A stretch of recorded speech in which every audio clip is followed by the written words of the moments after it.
So hey guys, welcome back in a new video.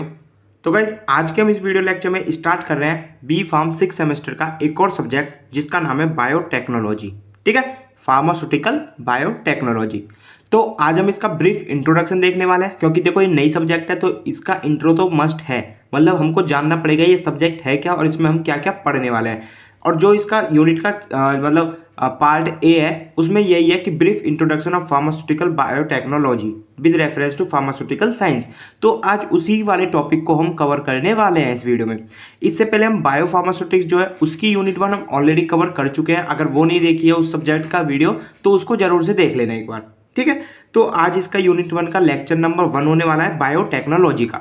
तो देखो पहले मीन समझते हैं कि आखिर ये बायोटेक्नोलॉजी है क्या। और देखो ये जो नोट्स वगैरह सारे हैं ये मेरे व्हाट्सएप पर मिलेंगे। व्हाट्सएप नंबर आपको डिस्क्रिप्शन बॉक्स में मिल जाएगा, आप वहां पर मैसेज कर सकते हैं मेरे को। ठीक है, देखो बायोटेक्नोलॉजी वर्ड को ब्रेक करता है, सिंपल, बिल्कुल सिंपल बना देंगे ये सब्जेक्ट को। देखो नोट्स इतने बढ़िया बनाए मैंने, बिल्कुल सिंपल है ये। आप एक बार पढ़ लोगे, अब वीडियो भी देख लोगे ना तो ये ईजी समझ में आ जाएंगे, मेरी गारंटी है। ठीक है, तो बायोटेक्नोलॉजी इसलिए मैंने स्टार्ट कराया क्योंकि यहाँ इसको टीचर भी डरते हैं पढ़ाने से, पता नहीं क्यों, पर ये इतना कॉम्प्लिकेटेड नहीं है, बहुत ही ईजी है। तो देखो समझते हैं, चलो। Biotechnology, bio plus techno plus logy. देखो बायो का तो मीन्स आपको पता ही है, यानी कि लिविंग ऑर्गेनिज्म, यानी कि हम प्लांट्स एनिमल्स हुए। टेक्नो यानी कि टेक्नोलॉजी, और लॉजी का मीन्स होता है स्टडी ऑफ। ये लॉजी, ये फार्माकोलॉजी, फार्माकोग्नोसी, ये तो आप पढ़ते आ रहे हो ना। बायोलॉजी यानी कि लिविंग बीइंग की स्टडी, तो मतलब लॉजी का मीन्स होता है स्टडी ऑफ। तो अब डेफिनेशन समझ लो direct. It is a branch of science in which we use living organism जैसे कि plant, animals, microbes as a raw material to develop produce new product. देखो आपने फार्माकोग्नोसी पढ़ी थी, फार्माकोग्नोसी में हम रॉ मटेरियल क्या यूज के लिए थे? Crude drug. क्रूड ड्रग यानी कि जो प्लांट वगैरह, एनिमल वगैरह, इनसे जो ड्रग मिलती थी हम एज अ रॉ मटेरियल क्या लेते थे? Crude drug. बट यहाँ पर हम क्या ले रहे हैं एज अ रॉ मटेरियल? हम ले रहे हैं किसी भी लिविंग ऑर्गेनिज्म को ही, जैसे प्लांट्स हो सकता है, वो एनिमल्स हो सकता है, और वो माइक्रोब से हो सकता है। तो इसमें क्या करेंगे हम बायोटेक्नोलॉजी में? किसी भी हम रॉ मटेरियल जो लेंगे ना अपने जैसे वैक्सीन बनाने के लिए, हार्मोन्स बनाने के लिए, यानी कि फार्मास्यूटिकल प्रोडक्ट बनाने के लिए, तो जो हम उसमें रॉ मटेरियल यूज करेंगे वो हम लिविंग ऑर्गेनिज्म ही यूज करेंगे। ठीक है, आगे समझ में? Biotechnology term first time used by Hungarian engineer Karl Ereky. देखो हंगरी एक देश है ना, तो उसके एक हंगेरियन इंजीनियर थे जिनका नाम था कार्ल एरेके। इन्होंने फर्स्ट टाइम बायोटेक्नोलॉजी नाम बोला था, और ये also known as father of biotechnology. Biotechnology के फादर भी हम इनको बोलते हैं, किसको? कार्ल एरेके को।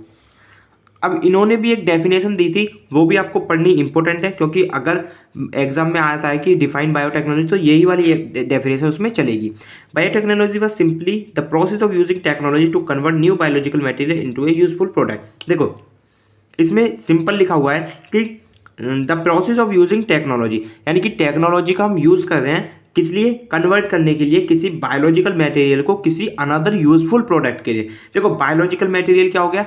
बायोलॉजिकल मटेरियल वो हो गया जो बायोलॉजिकल यानी कि लिविंग ऑर्गेनिज्म, जैसे कोई प्लांट हो गया, कोई एनिमल हो गया, कोई माइक्रोब्स हो गया। ठीक है, उसको हम लेके टेक्नोलॉजी की मदद से कन्वर्ट कर रहे हैं किसी भी यूजफुल प्रोडक्ट के लिए। यानी कि जैसे अब आपको पता है, देखो वैक्सीन्स हो गए, हार्मोन्स हो गए, ग्रोथ हार्मोन वगैरह, जो विटामिन वगैरह, ये सारी किससे बनती है? ये बनती है प्लांट्स और एनिमल से ही। ठीक है, और माइक्रोब से। जैसे वैक्सीन्स होती हैं, देखो वो वायरस से ही बनती है वैक्सीन सारी, आपको पता है।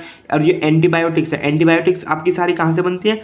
जो बैक्टीरिया होता है उनसे। तो इसमें यही है, टेक्नोलॉजी की मदद से हम किसी एक बायोलॉजिकल मटेरियल को दूसरे यूजफुल प्रोडक्ट में कन्वर्ट कर रहे हैं, यही हमारा बायोटेक्नोलॉजी कहलाता है। ठीक है, अब फार्मास्यूटिकल बायोटेक्नोलॉजी भी देख लो एक बार। ये also is a branch of science which are used in the formulation of different pharmaceutical dosages form medicine drug capsule by using with the help of biotechnology. देखो फार्मास्यूटिकल इसके आगे जुड़ जाएगा, तो बस यही है कि फार्मास्यूटिकल जितने भी डोजेज फॉर्म है उनको बनाने में यूज होगी जो टेक्नोलॉजी।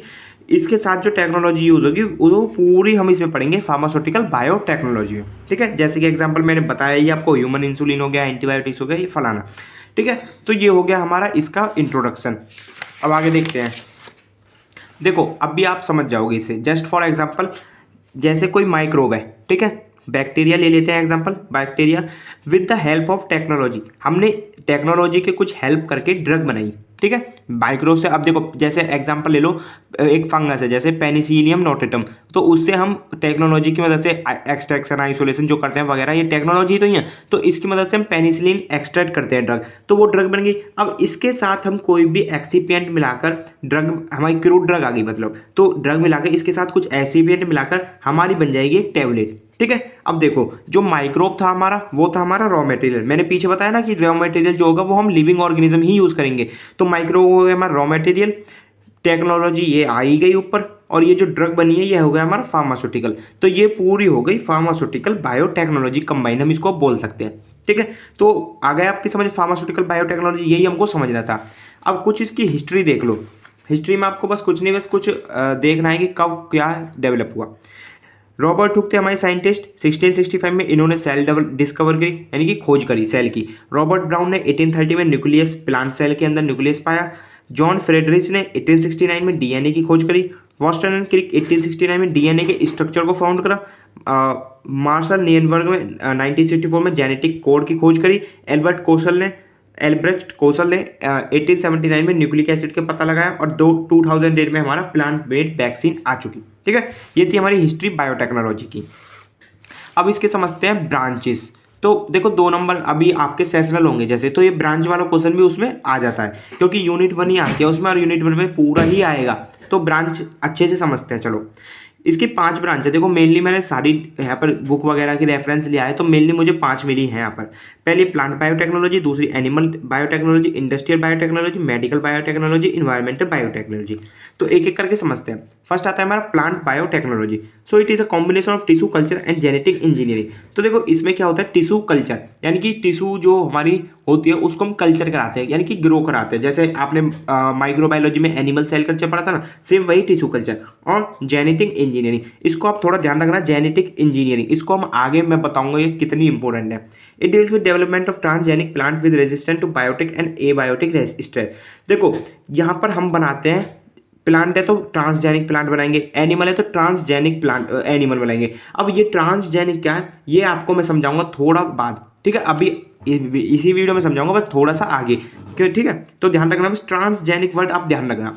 ऐसे ही एनिमल्स में हम डेवलपमेंट कराते हैं ट्रांसजेनिक एनिमल्स को, यानी कि एक सिंपल एनिमल ये रहा, और इसको हम बदल देते हैं ट्रांसजेनिक एनिमल्स में, ठीक है। तो ये क्या होता है, देखो ट्रांसजेनिक, चलो मैं समझा ही देता हूँ आपको फाइनली। तो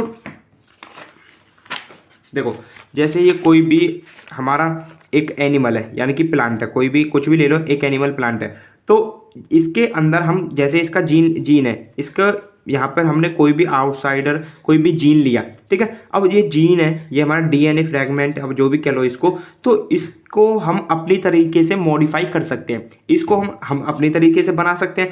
अब ये जैसा बनेगा, अगर हम इसको इसके अंदर डाल देंगे तो ये नॉर्मल एनिमल नहीं रहेगा, नॉर्मल प्लांट नहीं रहेगा, समझ रहे हो।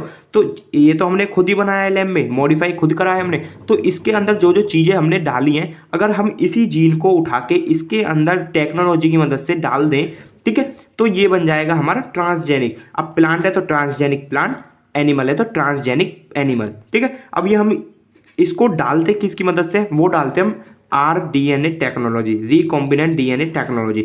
यही हमको मेन है इस बायोटेक्नोलॉजी में पढ़ने के लिए। तो rDNA मैं अभी आपको समझाऊंगा आगे, ठीक है। अभी आप इतना समझो, देखो जो भी हमारे ट्रांसजेनिक बनेंगे, प्लांट बनेंगे, ट्रांसजेनिक एनिमल बनेंगे, तो उनके अंदर ना हाई प्रोडक्टिविटी होती है नॉर्मल एनिमल से, यानी कि उसके अंदर जैसे कोई भी गाय है, तो गाय को अगर हमने ट्रांसजेनिक गाय बना दिया तो उसमें दूध की जो प्रोडक्टिविटी होगी वो ज़्यादा होगी, मतलब प्रोडक्टिविटी ही ज़्यादा होगी, ठीक है।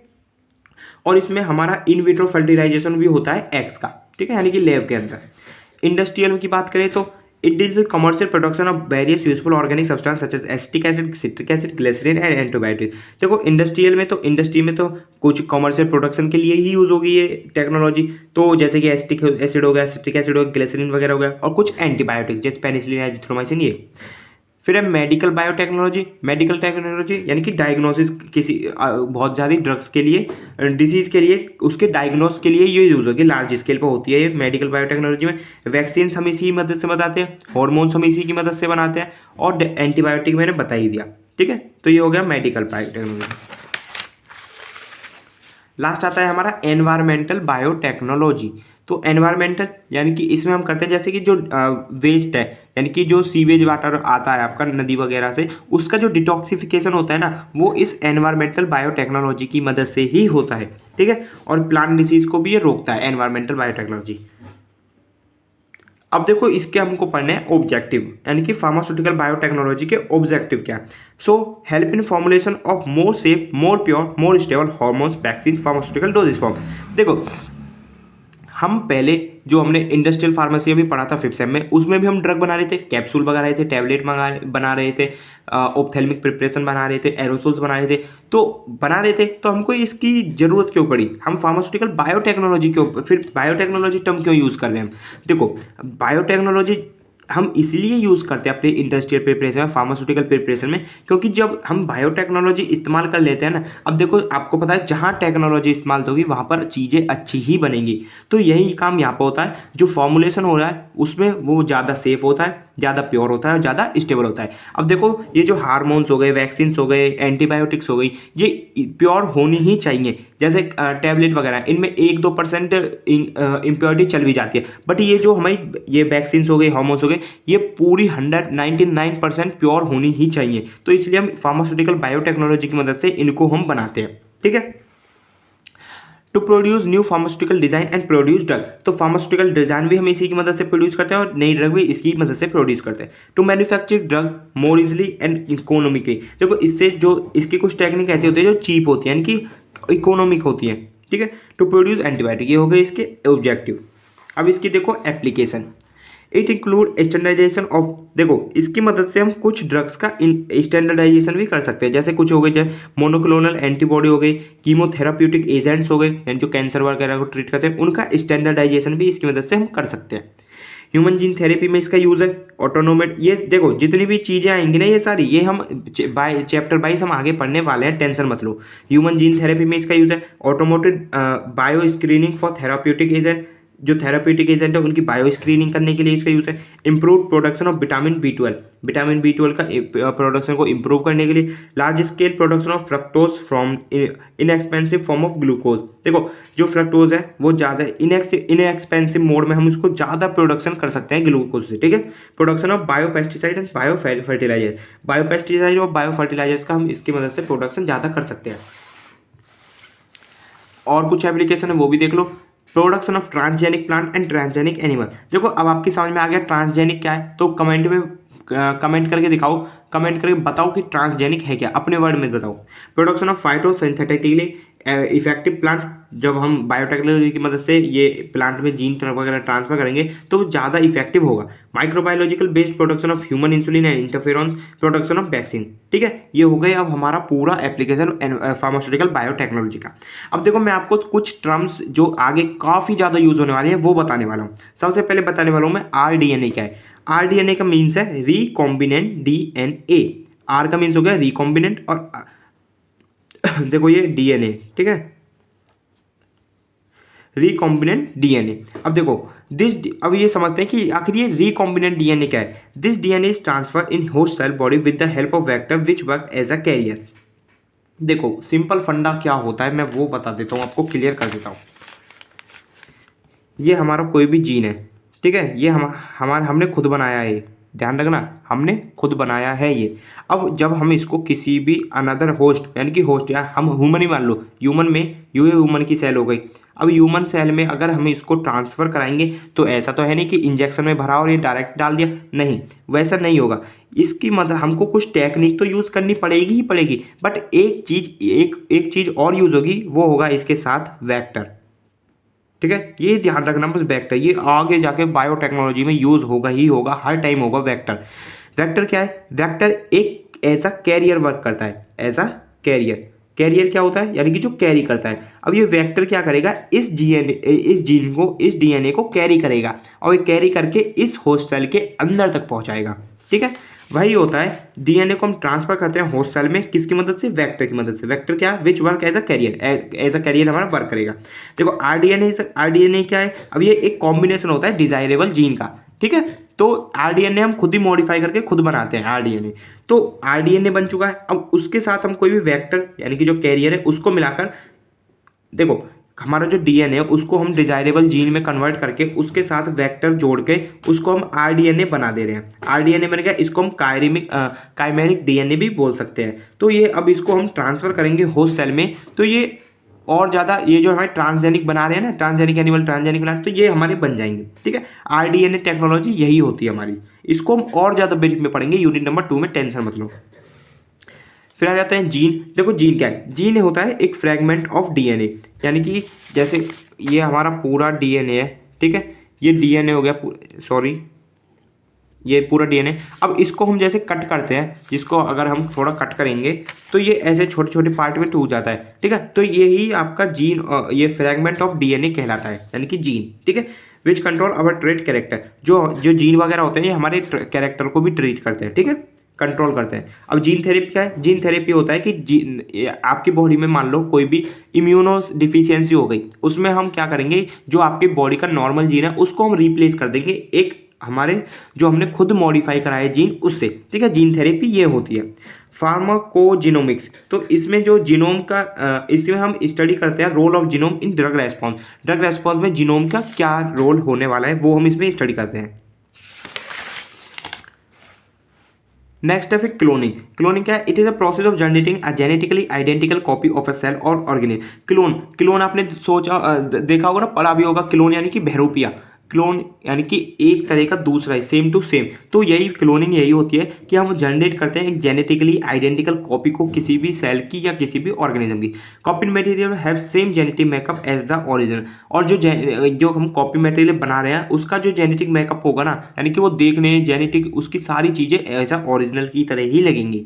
ठीक है, तो देखो आज की वीडियो में हम इतना ही रखेंगे और ये कल हम स्टार्ट करेंगे फिर एंजाइम बायोटेक्नोलॉजी, यानी कि जो बी चैप्टर है यूनिट नंबर 1 का।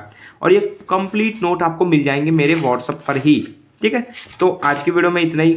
आई होप आपके वीडियो लेक्चर समझ में आया होगा और कंप्लीट करेंगे, टेंशन मतलब इजी वे में कंप्लीट करेंगे। ठीक है, तो मिलते हैं नेक्स्ट वीडियो में, तब तक के लिए बाय बाय, टेक केयर।